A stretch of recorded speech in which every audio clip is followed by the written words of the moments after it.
जोसिया child के युद्ध को पहला एंग्लो इंडियन युद्ध भी कहा जाता है। कई जगहों पे इसका उल्लेख पहले एंग्लो मुगल युद्ध के रूप में भी मिलता है। यह पहला युद्ध था जिसमें अंग्रेज और भारतीय आमने सामने थे।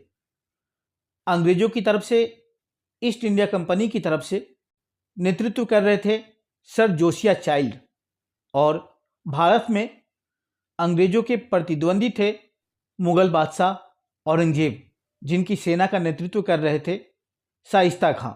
यह युद्ध 1686 ईस्वी से लेकर 1690 ईस्वी के बीच हुआ।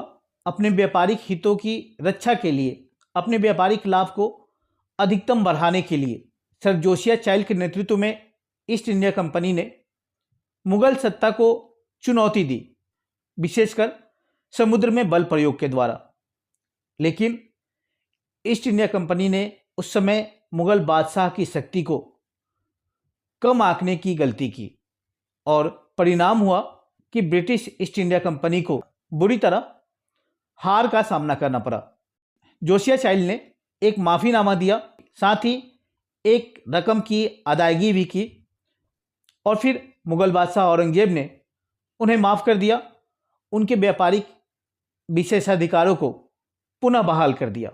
इस युद्ध में ईस्ट इंडिया कंपनी भले ही हार गई हो, लेकिन इस युद्ध ने कंपनी के साम्राज्यवादी विस्तार की महत्वाकांक्षा को उजागर कर दिया।